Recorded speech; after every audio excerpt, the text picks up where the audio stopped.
This video is to remind you na don't compare kung anong nangyayari sa'yo ngayon sa nangyayari sa iba.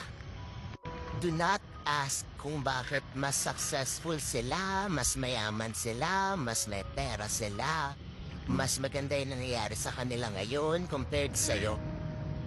Trust, you will have your own time, your own perfect timing.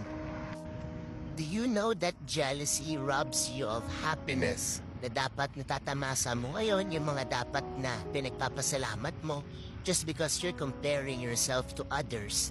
Nawawala yung value nun.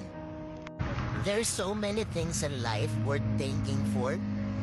The mere fact na buhay ka, the mere fact na you're living, wala kang sakit, nakakakain yung family mo, the mere fact na you're alive, you can change your fate. Kaya mong baguhin